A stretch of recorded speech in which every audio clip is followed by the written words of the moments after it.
ይስጥልኝ ሻምበል ባላለሁኝ የኢትዮጵያን አርቲስቶች ሀገራቸውን የሚወዱ አርቲስቶች በጣም እወዳለሁ አከብራለሁ። ከዚህ በፊት የዛሬ 7 ዓመት ለጥላሁን ገሰሰ እግዚአብሔር ምን አለ እንደገና ቢፈጥር ብዬ ዘፍኜለታለሁ። አሁን ደግሞ እስር ቤት ለሚገኘው ለከያኔው ለቴዲ አፍሮ እችን ማስታወሻ ዘፍኛለሁ። ቴዲ ኢትዮጵያን የምንወድ ሰዎች በሙሉ ታሪኳን የምናከብር ሰዎች በሙሉ እንወዳለን። እግዚአብሔር ካንተ ጋር ይሁን። ዓላማ ለጥቅም አለው ውጥም አለ ቴድሮስ በጀግንነት እስር ቤት ተጣለ። የቴዲ ጽናቱ ያስገርማል በጣም በማያውቀው ነገር ቢታሰር ቢቀጣም እንደ ቴድሮስ። ሰላም ጤና ይስጥልን ተመልካቾቻችን፣ እንደምን ዋላችሁ እንደምን አመሻችሁ። ከአንከር ሚዲያ ዝግጅት ክፍል ያክብሮት ሰላምታችንን እናቀርባለን። የድምጻዊ ቴዎድሮስ ካሳሁን ቴዲ አፍሮ አዲሱ ኢትዮሪካ የተሰኘው አልበም ባለፉት 5 ቀናት ከ70 ሚሊዮን በላይ ተመልካቾችን አግኝቷል። በተለያዩ ዓለም አቀፍ የሙዚቃ መተግበሪያዎችም በ10 ደረጃዎች ውስጥ ከሚገኙት የቴዲ አፍሮ ሙዚቃዎች እንዳሉበት ነው መረጃዎች የሚያመለክቱት። ስለ ቴዲ አፍሮ የተለያዩ ባለሙያዎችን እያነጋገር እንገኛለን። በኢትዮጵያ ሙዚቃ ታሪክ ከፍተኛ አስተዋጽኦ በማድረግ በተለይም ከኢትዮጵያ የትግል ታሪክ ጋር ከጭቁኖች ከተለያዩ የኢትዮጵያ ታሪካዊ ክስተቶች ጋር ሙዚቃዎችን በማቅረብ የሚታወቀው ድምጻዊ ሻምበል በላይነህ ስለ ድምጻዊ ቴዎድሮስ ካሳሁን ሐሳቡን እንዲያካፍለን እንግዳ አድርገን ያቀረብንበትን ዝግጅት ነው ወደ እናንተ የምናደርሰው። አብራችሁ እንድትቆዩ ግብዣችን ነው። መልካም ጊዜ። ጤና ይስጥልን ሻምበል በላይነህ። አመሰግናለሁ መሳይ፣ በእውነት ይሄን እድል ስለሰጠኸኝ።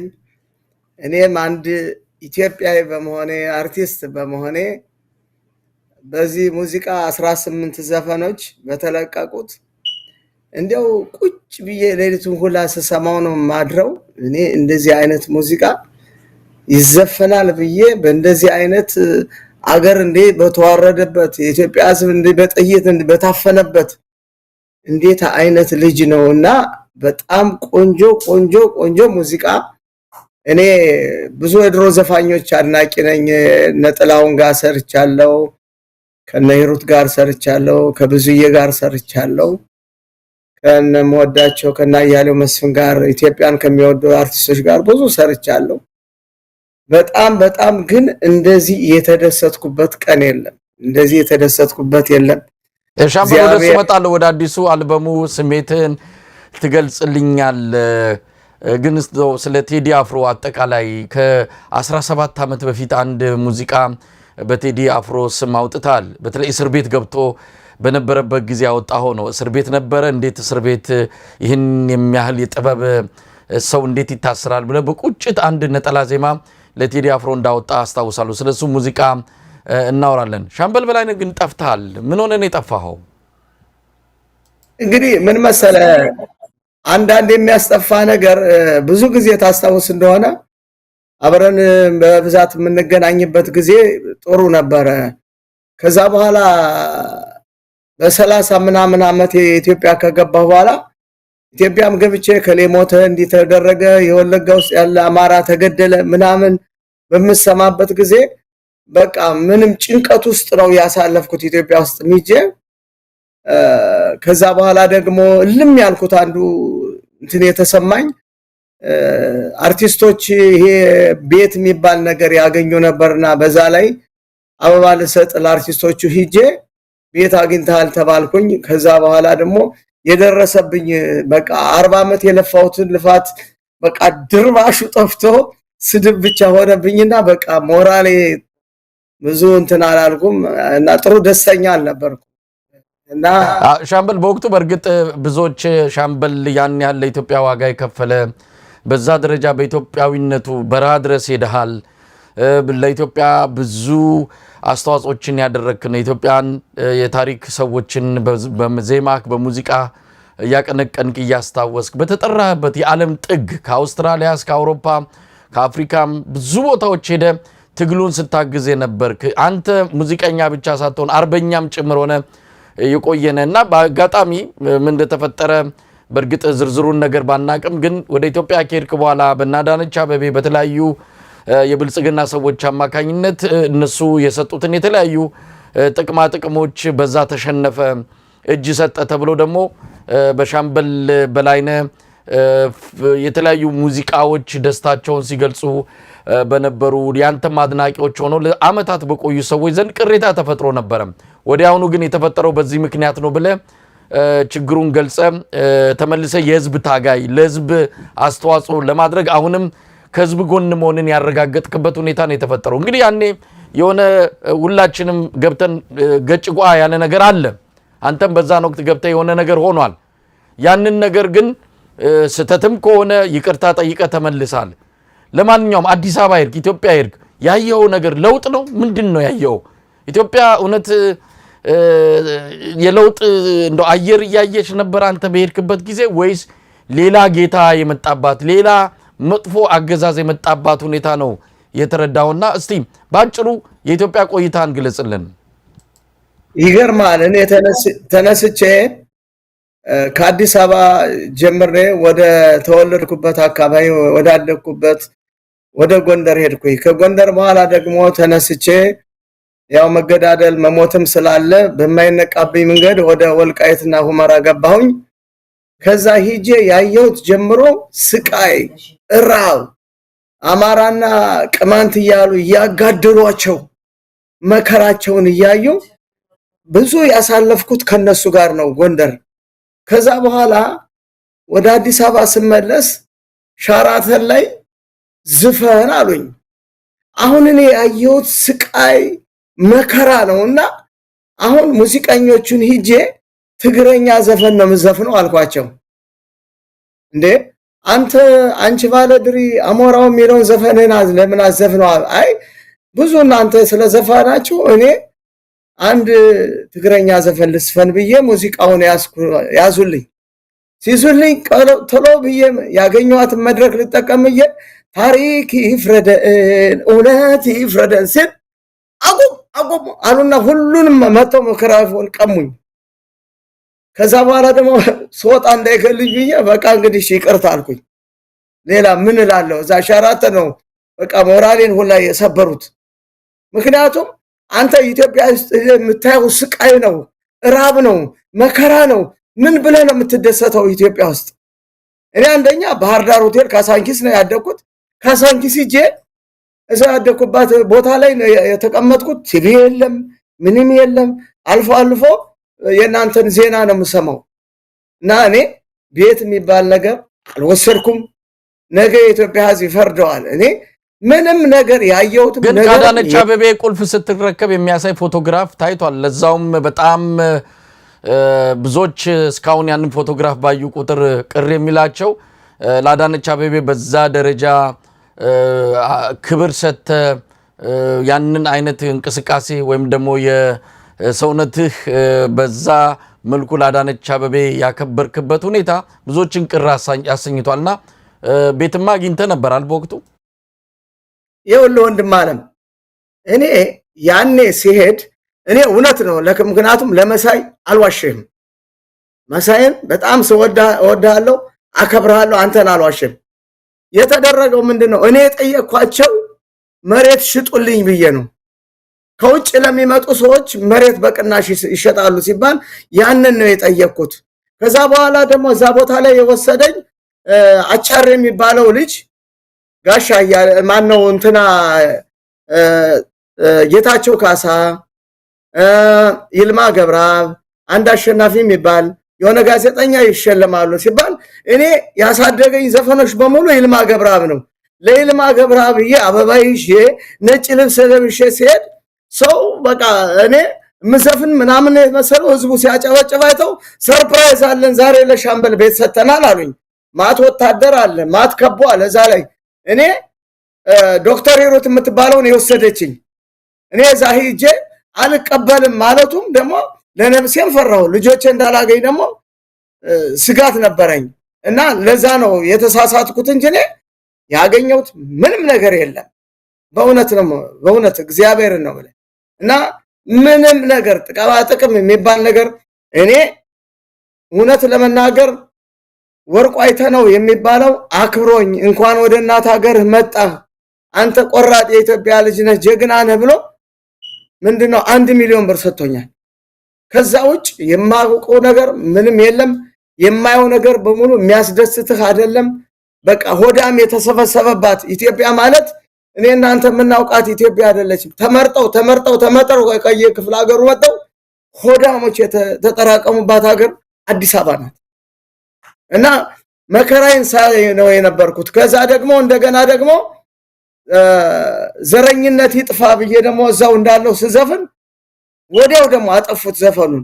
ውጭ ደግሞ ዘፈኑ እንዳይሰማ ደግሞ በቃ ያዳነች ምናምን የሚባል ነገር ተፈጥሯል። በቃ እኔ 30 ዓመት ሙሉ ለሀገሬ በየበረሃ እየሄድኩኝ ያኔ በደርግ ጊዜ ቀይ ኮከብ ዘመቻ ድረስ የሄድኩት በሙሉ 40 ዓመት ለኢትዮጵያ ሰርቼ ያገኘሁት ስድብ ነው። እና እንዴት ከባድ ነው የኛን ሰው ለማሳመን እንጂ ውስጤ ላይ ምንም ነገር የለም። እኔ ማውቃት መወዳት ኢትዮጵያን ብቻ ነው። እና እነዚህ ጎጠኞቹ ዘረኞቹ ወደ ዘር አስገቡን። በቃ መከራ ነው ያየነው በዚህ ዘመን። ሻምበል እንግዲህ ሌላ ጊዜ በምናልባት በደንብ ታሪኩን ትነግረናለህ። እኔም እስከማቅ ድረስ በዚህ በአሜሪካ ለበርካታ ዓመታት አንተ በሙዚቃው እኛ በሚዲያው ትግሉን ስንደግፍ የነበረበት ትግሉን ከጀርባ ሆነን በከፍተኛ ሀገራዊ ስሜት እውነት ለመናገር ስላንተ ብዙ ነገር መናገር ይችላሉ፣ ምስክርነት ይሰጣሉ። በኋላ ላይ ሁሉም የአብይ አህመድ አገዛዝ ለኢትዮጵያ ፈተና ነበረ።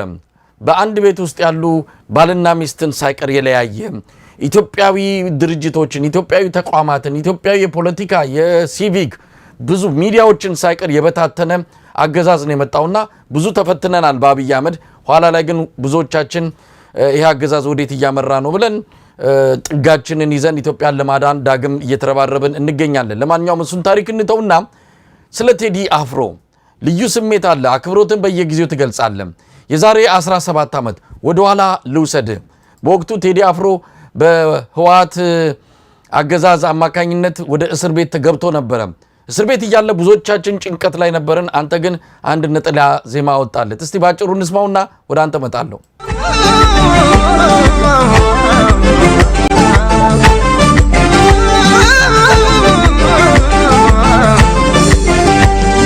አርቲስቱ አሁን መና ጠፍቷል፣ ከያኔው እስኪ መና ጠፍቷል።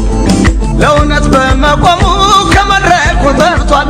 ወይኔ ቤት ገ እንደ ቋራው ጀግና ማሸርገድን ጠልቷል። ካመነበት ጸንቷል። አርቲስቱ አሁን መና ጠፍቷል፣ ከያኔው እስኪ መና ጠፍቷል። ለእውነት በመቆሙ ከመድረኩ ጠፍቷል። ወይኔ ቤት ገ እንደ ቋራው ጀግና ማሸርገዱን ጠልቷል። ካመነበት ጸንቷል።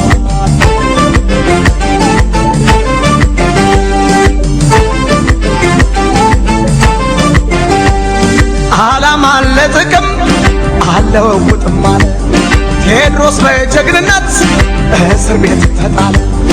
የቴዲ ጽናቱ ያስገርማል በጣም በማያውቀው ነገር ቢታሰር ቢቀጣም እንደ ቴድሮስ ይዞው ወኔ እንደ ካሳ ሰጥቶት ወኔ ፈተናን ችሎታል ብሎ ለወገኔ ይሞታታል እንጂ እሷ ያመነታል። ክብሬ ነው ታሪኩ ታስሮ ቢንገላታ ለእውነት የፈጠረው ባላማው የሰና ያረገን ምን አለ እንደ ቴዲ ጀግና ይታይ እንጂ በጭፈራም ዝፈኑለት በጭፈራም ወትሮም የካሳን ልጅ ቴዲ ሞት አይፈራም። ቴዲ ሞት አይፈራም። ቴዲ ሞት አይፈራም። ቴዲ ሞት አይፈራም። ቴዲ ሞት አይፈራም። ቴዲ ሞት አይፈራም። ቴዲ ሞት አይፈራም። ቴዲ ሞት አይፈራም። ቴዲ ሞት አይፈራም። ወትሮም የካሳን ልጅ ቴዲ ሞት አይፈራም።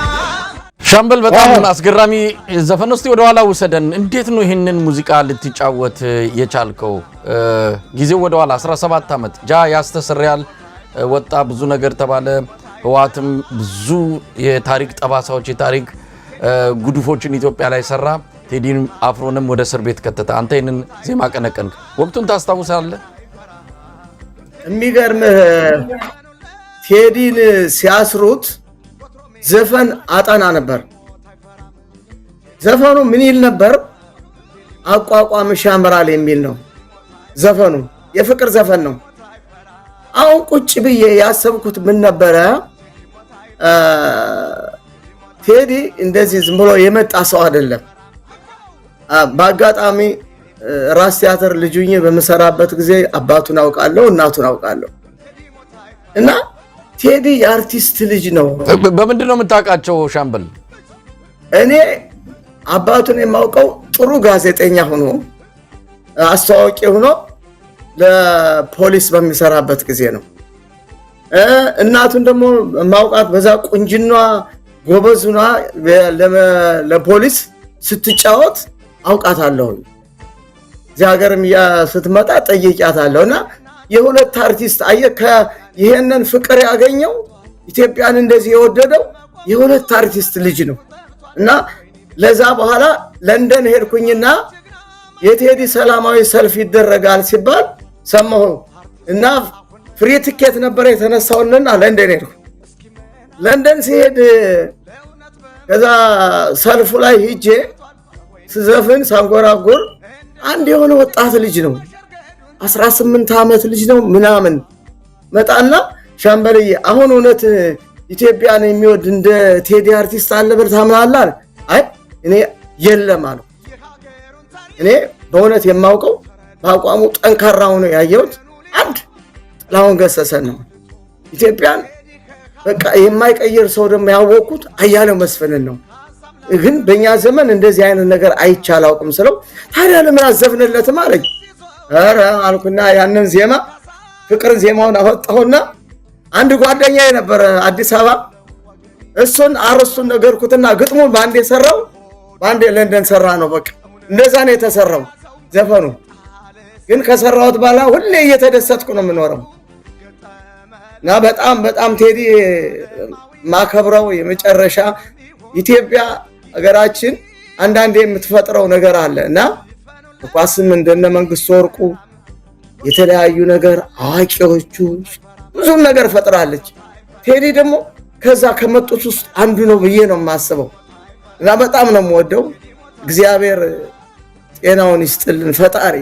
ይሄን ነው የምለው። እንደው ስለሱ ሙዚቃ ማን ነው የጻፈው? እንዴት ተሰራ ሙዚቃው? ይሄንን በተመለከተ ከቴዲ አፍሮ ጋር አውርታችኋል ወይ? ከዛ በኋላ ከስር ከተፈታ በኋላ ስለ ሙዚቃው አውርታችኋል ወይ? እንደው ስለ ሙዚቃው ታሪክ ማን ግጥሙን ጻፈ? ማን ዜማውን ሰራ? እንደው በአጠቃላይ ስለ ሙዚቃውና ቴዲ አፍሮስ እንደዘፈንክለት ሲያውቅ ምን ተሰማው? በኋላ ላይ የሚገርምህ እኔ አንድ ቀን ዳማ አገኘሁትና ይሄን ነገር ያወራሁት እንዳለ የሆነ ሰው ጋጋታ ፎቶ ምናምን ሲባል ግርግር ሲባል ሄደ።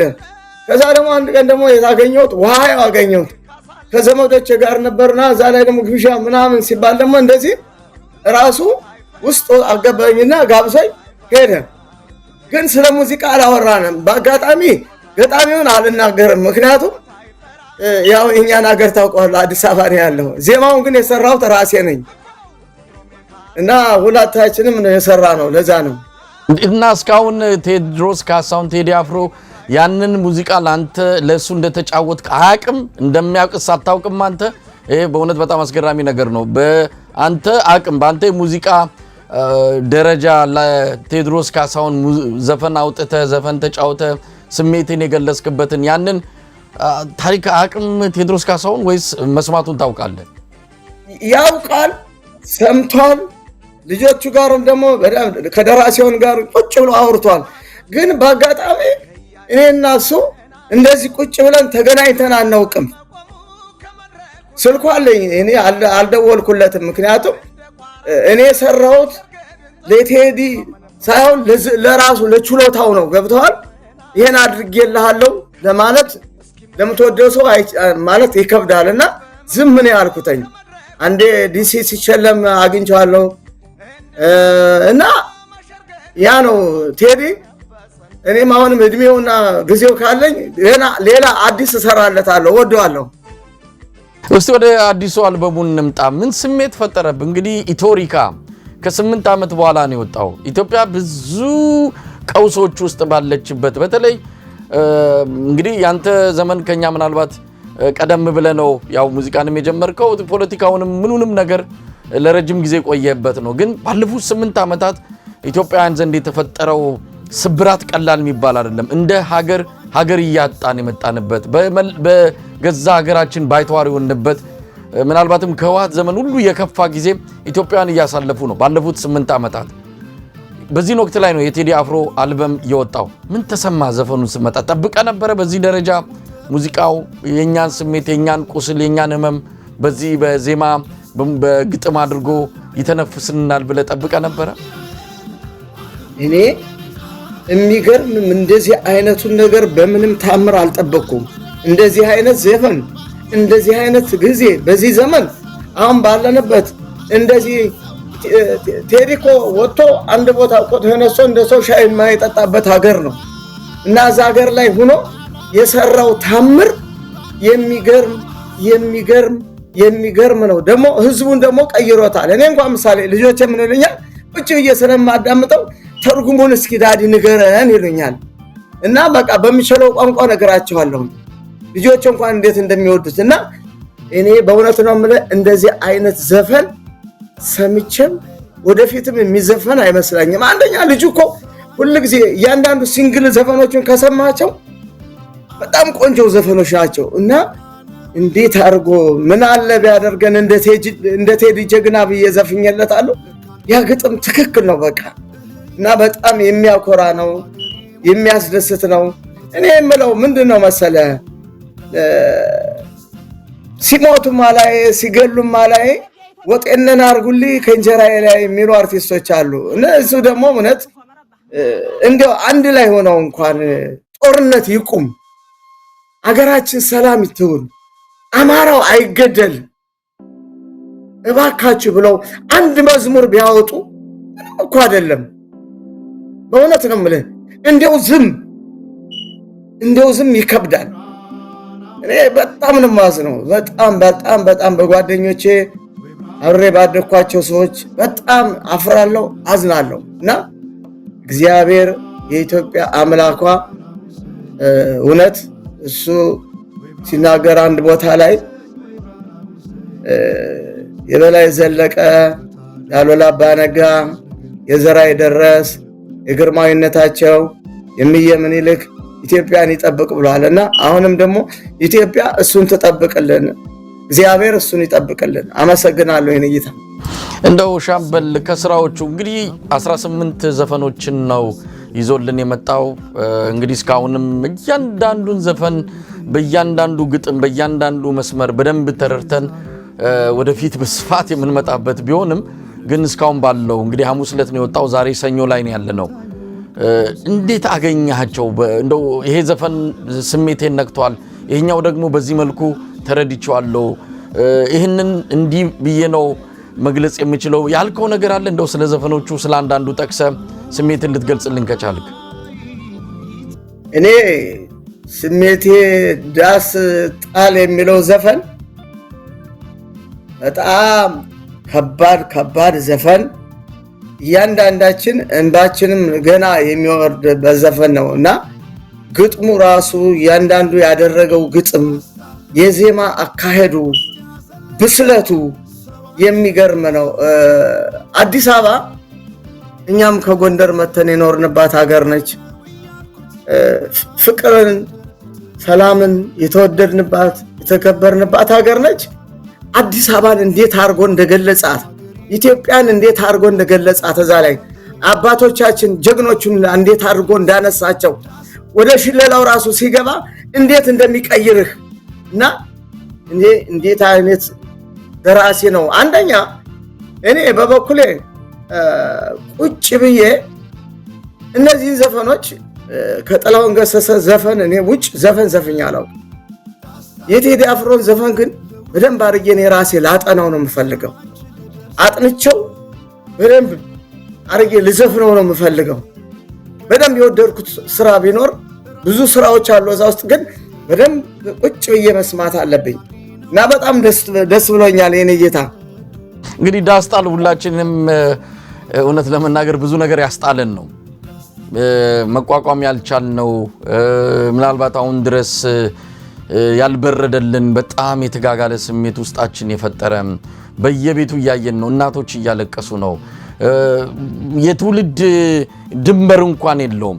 4-5 ትውልድ በአንድ ጊዜ ስሜት ውስጥ ከቶ በከፍተኛ ሁኔታ በእንባም እያራጨ ያለ ሙዚቃ ነው ዳስጣል። ሌሎችም አሉ። በነገራችን ላይ ቴዲ አፍሮ ከኢትዮጵያ ከሚለው የጥቁር ሰው ከሚለው እንደዚሁም ከጃያስ ተሰሪያል ከነዚህ አልበሞቹ እንግዲህ 6ኛው አልበሙ ነው ይሄኛው። ከነዚህ ሁሉ አልበሞቹ ኢትዮሪካ የተለየ የሚያደርገው የፍቅር እንኳን ብሎ ባዜመው ላይ ኢትዮጵያ አለች። የሆነ ነገር ብሎ በጠቀሰው ላይ ኢትዮጵያ አጠፋም። የኢትዮጵያን ስም እያከበረ በፍቅሩም በሆነ ነገሩም ብቻ ኢትዮጵያን ሳይጠራ እንደው ያለፈበት ዘፈን ካለ ጥቂቶች ናቸው። ይህ አልበም ይለያል እና እንደው በአጠቃላይ ስራው ቴዲ አፍሮ አብዮት ነው ይዞ የመጣው የሚል ነው። እንደ አንድ የጥበብ ሰው እንደ አንድ በሙዚቃ ላይ እንደቆየ ድምፃዊና የሙዚቃ መሳሪያ ተጫዋች አንተ ብዙ እንትን ያለ ታጋይም ነህ፣ አርበኛም ነህ፣ ድምፃዊ ነህ፣ የሙዚቃ መሳሪያ ተጫዋች ነህ፣ ዘርፈ ብዙ ነህ። ለማንኛውም አጠቃላይ አልበም ውስጥ ኢትዮጵያ አለች። እንዴት ነው የምትገልጸው ይሄንን ሻምበል? እኔ አንዱ የገለጸው አገላለጹ ጽዮን የሚለው ነው። ጽዮን የሚል ዘፈን አለው አይደል? እሱ ዘፈን እኔ በተለይ አሁን ጎንደር ሆኜ ልጁኝ አስመራ ነው ያደኩት። አስመራ ግርማዊነታቸው በመጡበት ጊዜ አስመራን አንተ በደንብ ታውቀዋለህ። ቤተክርስቲያን ሲገቡ ያኔ ጻን የ8 ዓመት ልጅ ነበርኩ። ስገባት ይዘለኛል እና አንድ ሰው አስመራ ውስጥ ከሞተ አረንጓዴ ቢጫ ቀይ ተጠቅሎ ነው የሚቀበረው። ያንን ሙዚቃ ስሰማው እንደገና ደግሞ ያኔ በግንቦት 7 ልኩ ጊዜ የወጣቱን ስሜትና የኢትዮጵያዊን ስሜት በደንብ አይቻለሁ። እንዴት አድርጎ ነው ያስቀመጠው ግጥሞቹን ራስ ትግራይን ስታይ ደግሞ የነ ካሌብ የኢዛና የነ ቅዱስ ያሬድ አገር ናት።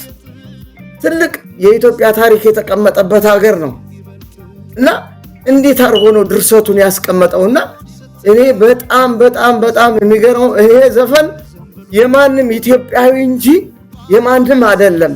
ይሄ ዘፈን ለኔ በእውነት ነው ማለት ሳናውቀው ዘረኝነት ውስጥ ገብተን መከራችን ለምናየው ሰዎች ራሱ በዘረኝነት ለተሸነሸነው ሰዎች ትምህርት ነው የሰጠን። ያበርስቶ ሆዲፍ ጀምሮ አጥናው ገሰሰ። ሻምበል በጣም ነው የማመሰግነው በእውነት። እስቲ ምናልባት አንድ ጉዳይ እናንሳ። ቴዲ አፍሮ ውሳኔ ወሰነ። በጣም አደገኛ በሆነ የኢትዮጵያ ሁኔታ አሁን ባለው የብልጽግና አገዛዝ ኢትዮጵያ ምጥ ላይ ነው ያለችው። ከዚህ ቀደም ከነበሩ አገዛዞች በከፋ ሁኔታ አብይ አህመድ ኢትዮጵያን ከባድ አደጋ ውስጥ ጥሏታል። በዚህ ወቅት ላይ ቴዲ አፍሮ ልጆች ወልደዋል። አንተ ያንን ነጠላ ዜማ ስታዜምለት ቴዲ አፍሮ ቤተሰብ አልነበረው ማለት የራሱ የሆነ ትዳር አልመሰረተም፣ ልጆችም የሉትም። ከ17 ዓመት በኋላ አሁን ይህንን ሲያዜም ቤተሰብ መስርቷል፣ 4 ልጆች አሉት። ግን ቴዲ አፍሮ ስለ ኢትዮጵያ የትኛውንም ዋጋ ለመክፈል ቁርጠኛ መሆኑን ያሳየበት አልበም ነው። ከአንድ ነፍሴ ኢትዮጵያ ትበልጣለች ነው ያለው። እንደ አንድ አርቲስት እንደ አንድ ድምፃዊ ፖለቲካና ኮረንቲ በሩቁ ነው። አሁን የምናያቸው ድምፃውያን በሙሉ አንዳንድ በተለይ የቅርብ ጊዜ ድምፃውያን በሙሉ ተጠቃለው ብልጽግና መንደር ገብተዋል። እነዚህ ቲክቶከሮች አሁን የቴዲ አፍሮ ዘፈን ወጣ ተብለው ማሰማት ወይም ደግሞ ስሜታቸው መግለጽ አልቻሉ። ምክንያቱም አዳነች አበቤ ብልጽግና ጠርንፈዋቸዋል። እንደ አንድ የጥበብ ሰው ግን ምን ይሰማል? ቴዲ አፍሮ ይህንን አይነ ጥላ ለመክፈፍ ያደረገውን አስተዋጽኦስ እንዴት ትገልጸዋለህ? የሚገርምህ ኢትዮጵያ በገባሁበት ጊዜ ራሱ መድረክ እንዳልጠቀም ብሔራዊ ቲያትር ትልቁ ቲያትር ቤት እንዳልዘፍን ይሳት ሂጄ ይሳት በመዘፍንበት ቦታ ላይ ያኔ ትልቅ ኮንሰርት የተደረገበት ታስታውስ እንደሆነ ያኔ የኔ ቪዲዮ እንዳይወጣ ለህዝብ እንዳይቀር ያደረኩት አንደኛዎቹ አርቲስቶች ናቸው። ይገርማል። በጣም እኔ በጣም በቃ ከባድ አቃጣሪ የሆኑ የመንግስት አቃጣሪዎች እንዴ አንድ ቦታ እኮ ያድዋ ባህል ዝፈን ተባለ ብሔራዊ ቲያትር እሺ ምንድነው ግጥሙን አቅርብ አሉኝ በሀገሩ ጉዳይ አይለማመጥም እምዬ ምኒልክ የባንዳ አንገት እንጂ የሴት ጡት አይቆርጥም አልኩኝ ይሄን አቁምና ውጥ አሉኝ ምን ልበል ታዲያ ምን ልስፈን እሺ ማርኮ የሚያስተምር ዳኝነቱ የሚያዛኝ እምዬ ምኒልክ ትንሣኤን አግኝቶ ዳግመኛ በገዛኝ አልኩኝ አንተ ነገር ይዘነው የመጣው ውጣ ብሎ በጓሮ አባረሩኝ እና የሀገር የመጨረሻ ደግሞ በደንብ አድርገው ተተንተነው በቃ የማይጠግቡ ዘፋኞች ወዳሞች ነው የተጠረቀሙት እና እኔ በአርቲስቶች ላይ በእውነት በጣም አዝኜን የወጣሁት ያ ማን ነው አንድ አሁን ምንድነው የሚባለው 4 ኪሎ ኦፊስ ያለው የሆነ ሆዳም ያለ አንድ ጎንደሬ ነገር የሆነ ቱሪዝም ነው ምናምን የሚሰራ እና ነብዩ ባየ ነው እሱ ምንም ነገር እንዳልሰራ ኢትዮጵያ ውስጥ እንዴ አንተስ ኢትዮጵያ ውስጥ ሻምበል የዘፈነበት ቦታ አለ እንዴ ሻራተን ያችን ሰጡኝ ያችን በቃ ግጥሙን ታሪክ ይፍረደው ስል ነገር ላይ አመጣ ነው የሰውዬ ጠላትማ ምን ጊዜም ጠላት ነው አስቀድሞ መምታት ወዳም ነው ስል ማይክሮፎን አጥፍተው አባረሩኝ እኔ እኮ የዘፈንኩበት ነገር የለም ኢትዮጵያ በ30 ዓመት እስኪ ሰውዬ ለሀገር የሰራ ነው ተብዬ ምንም ነገር የሰራውበት እኮ የለም ስቃይ ነው በቃ ሀገሬን ወዳለው ኢትዮጵያን ወዳታለው እኔ አልዘረፍኳትም እንደሌላው ሀገሬን ወዳለው እና እውነት ነው ምንም ነገር ያላሰሩኝ አንዱ አርቲስቶች ናቸው አርቲስቶች ስማቸውን ጠርቼ ከማበላሽ ይቅር አው እነሱን ለመውቀስ አይደለም ያው ምናቀው ነገር አለ ብዙዎች የተፈተኑበት ብዙዎች የጥበብ ሰዎች አሰላለፋቸው አካሄዳቸው ሁሉ ለኢትዮጵያውያን ግልጽ የሆነበት ዘመን ላይ ያለ ነው በዚህ ወቅት ነው እንግዲህ ድምጻዊ ቴዎድሮስ ካሳሁን የመጣው ይምጣ ከኔ በላይ ሀገር ያለች ብሎ እንዲያነት አልበም ያቀርበልን ግን አንተ እንደው ስታስበው ድምጻውያን የጥበብ ሰዎች ስለማን ነው መዝፈን ያለባቸው አሁን ቴዎድሮስ የህዝብ ቁስል የህዝብ መም የህዝብን አጠቃላይ ሁኔታ ወክሎ ትንፋሽ ሆኖ ድምጹን ሲያሰማ አይ ጥበብ እኮ የራሷን ይቻል ከፖለቲካ ውጪ ናት ጥበብን ከፖለቲካ ጋር አታገናኙ የሚሉ የት ቦታ እንዳጠኑት ጥበብ ማለት የገዢዎች እግር ስር የምትወድቅ አድርገው ከገዢዎች በሚመጣላቸው የሆነ የተንጠባጠበ ነገር በዛ ህይወታቸው መግፋት የሚፈልጉ እነዚህ ናቸው እንግዲህ መድረኩን የተቆጣጠሩት ያንን መክፈፍ መቻል አለብን ይሄ ፖለቲካ አይደለም የትም ቢኬድ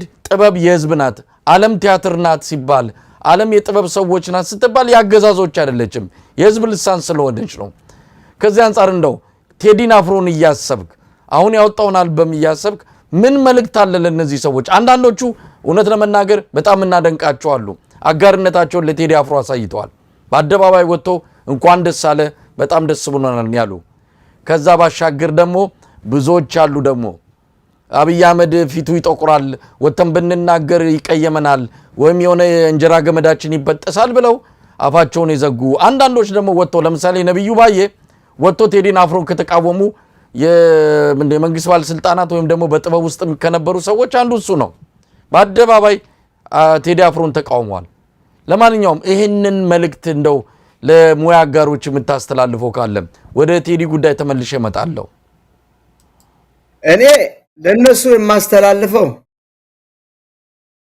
የማስተላልፈው በእውነት እኔ አሁን ዝም ብለህ አስበው ጎንደር ሄደው መስፈን አይችሉም ባህር ዳር ሄደው መስፈን አይችሉም ደሴ ሄደው መስፈን አይችሉም ጅማ ሄደው መስፈን አይችሉም ወለጋ ሄደው መስፈን አይችሉም ናዝሬት መስፈን አይችሉም ደብረ ዘይት መስፈን አይችሉም እቺ መከረኛ ቦሌ ናት ኢትዮጵያ ከጠፋች እንደው የት ሄደው ሊዘፍኑ ነው እዚህ ሀገርም እኮ በየ6 ወሩ መተው እየመጡ ተሰልችተዋል እና ባካችሁን የማስተላልፋቸው ለሀገራችሁ ስሩ ህዝባችንም ይወደን ህዝባችንም ያከብረን ለኢትዮጵያ ስንቆም ብቻ ነው እባካችሁ ልመና ነው የምለምናቸው ይሄን ነው ማስተላልፈው የኔ ጌታ።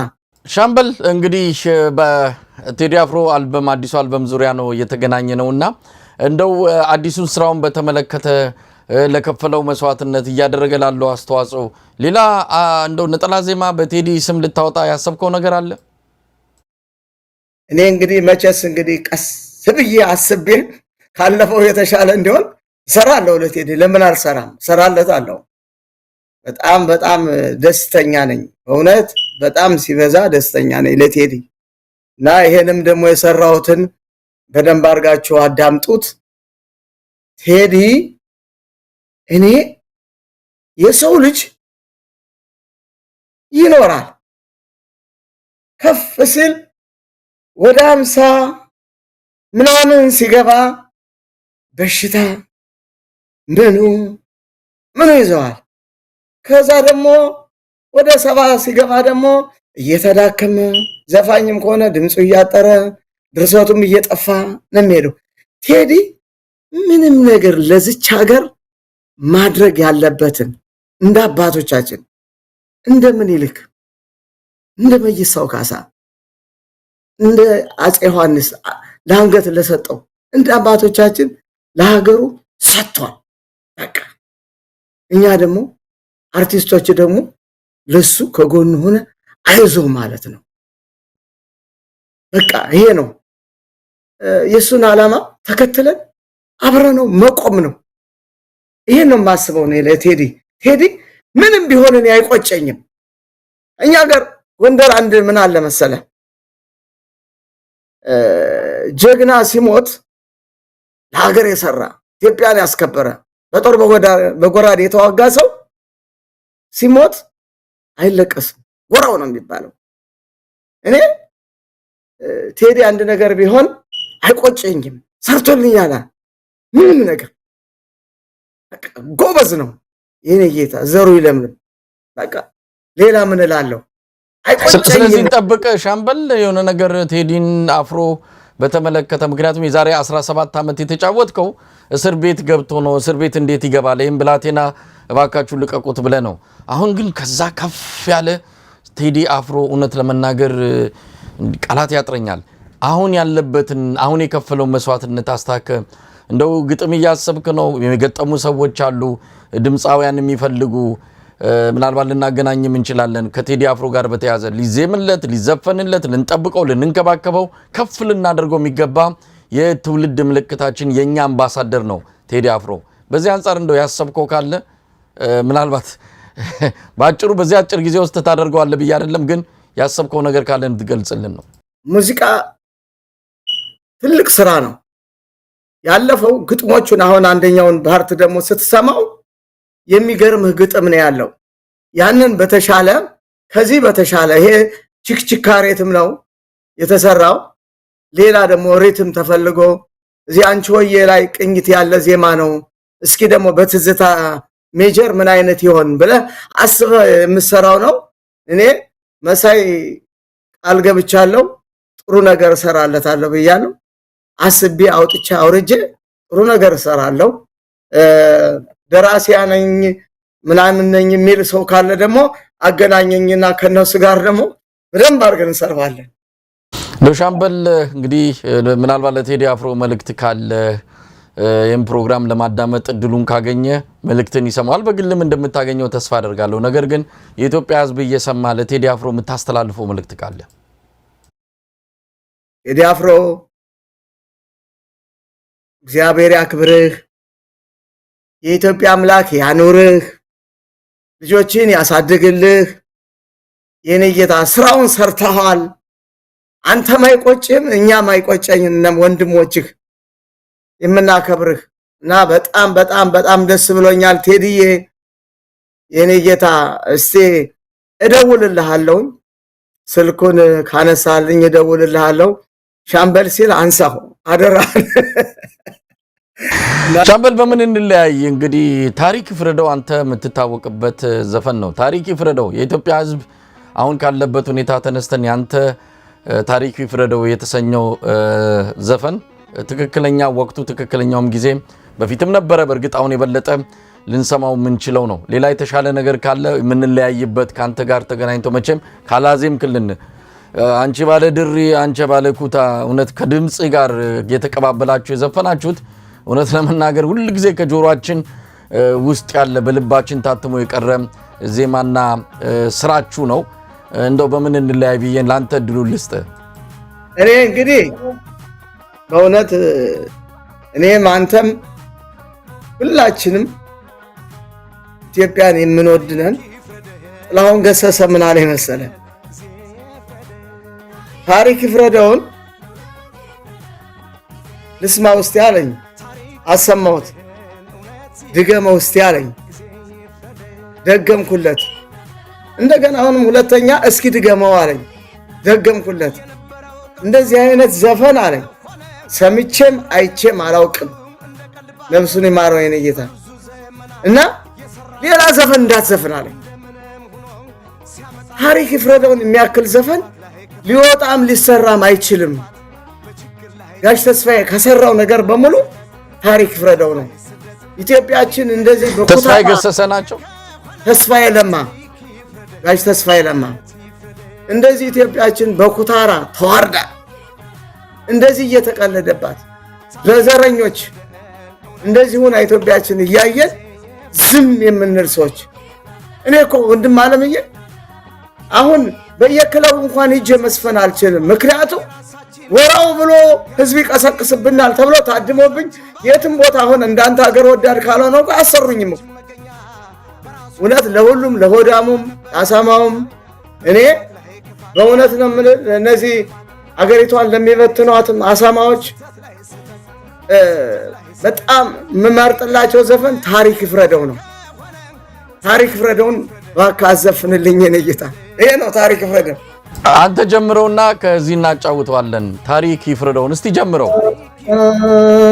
ታሪክ ይፍረደን እውነት ይፍረደን ጊዜ ይፍረደን እኛ አልነበርንም ወይ መቅደላና አድዋ ሌላ መጥቶ ነው ወይ ለኛ የተሰዋ እኛ አልነበርንም ወይ ቀይ ባህር መተማ አያሳዝንም ወይ የታሪክ ሲደማ በስደት ላይ ስደት በጥፋት ላይ ጥፋት በክፋት ላይ ክፋት እንዲህ ከሆነ ይሄ ከሆነ ታሪክ ይፍረደን እውነት ይፍረደን ሻምበል በላይነህ በእውነት በጣም ነው ማመሰግነው በድምጻዊ ቴዎድሮስ ካሳሁን ኢትዮሪካ በተሰኘው አልበም መነሻ በማድረግ ያዘጋጀነው ቆይታ ይህንን ይመስላል ሻምበል በላይነህ ሌላ ጊዜ ያገኛለሁ እግዚአብሔር ይስጥልኝ መልካም ቀን አመሰግናለሁ ታሪክ ይፍረደን ታሪክ ይፍረደን እውነት ይፍረደን ጊዜ ይፍረደን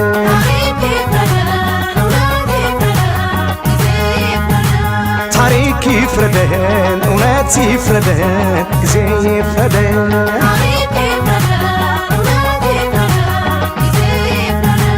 እኛ አልነበርንም ወይ መቅደላና አድዋ ሌላ መጥቶ ነው ወይ ለኛ የተሰዋ እኛ አልነበርንም ወይ ቀይ ባህር መተማ አያሳዝንም ወይ የታሪክ ሲደማ በክፋት ላይ ክፋት በጥፋት ላይ ጥፋት በችግር ላይ ችግር በስህተት ላይ ስህተት በስደት ላይ ስደት እንዲህ ከሆነ ይሄ ከሆነ ታሪክ ይፍረደን እውነት ይፍረደን